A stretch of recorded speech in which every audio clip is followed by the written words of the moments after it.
This is really useful because you can stop the game and then come back to it at a certain level, knowing exactly where you need to pick off again. So you don't have that.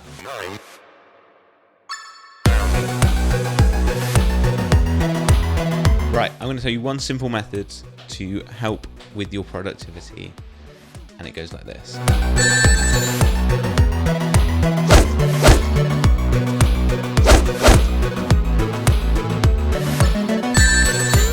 Essentially what we're going to be doing is gamifying your life.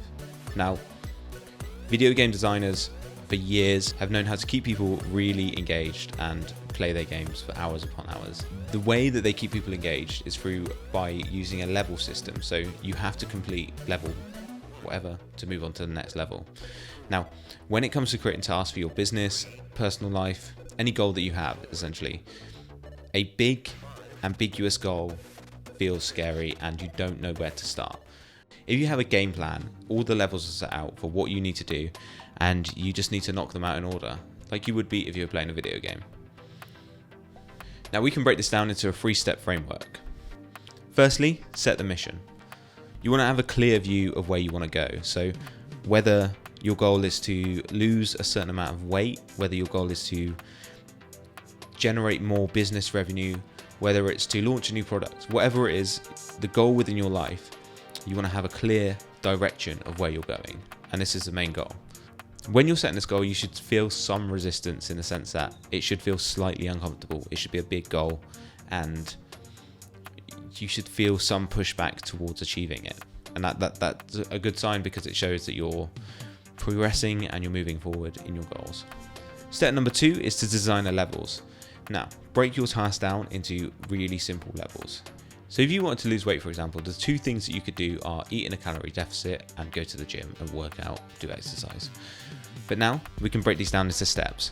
So number 1 becomes calculate your daily macronutrient target, make a list of healthy foods that you like to eat, create a weekly shopping list, look up tasty recipes to cook, track the macronutrients of each meal so that you know and you're on track. Right, number 2 is design the levels. Now, in this sense, you want to look at the tasks that you want to achieve and you want to break it down into levels. I do this on a high level, big goals, want to achieve X for my business, and then I also do this on an individual task level. So say I've got to design a file for something, or I've got to do a video edit or something like that. I will know because it's in the game plan. So I'm going to show you an example here of a game plan that I've recently made. This is the Adam Walcott Design Elements game plan. As you can see, it's got 14 levels, really simple levels. So number 1, dump thoughts down. Number 2, make game plan levels. Number 3, open up Photoshop document, so on. But some of the levels are really easy, some of them are really hard.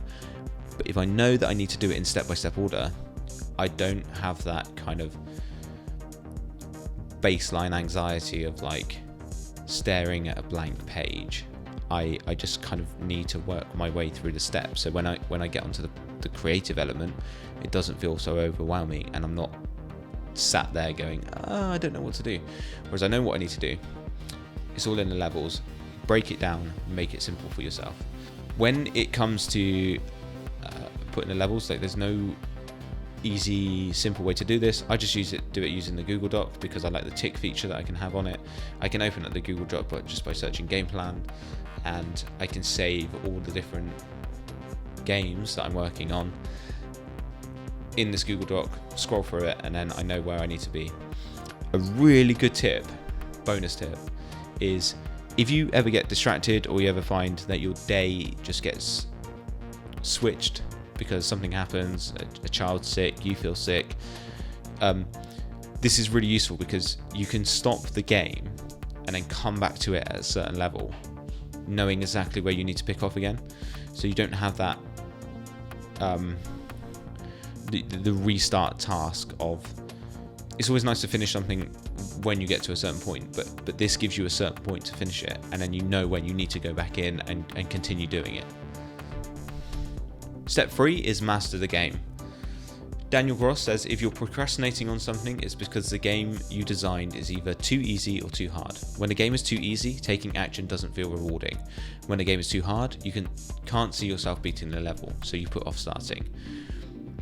This is where you want to do it so it aligns to the way that you work, because everyone works differently.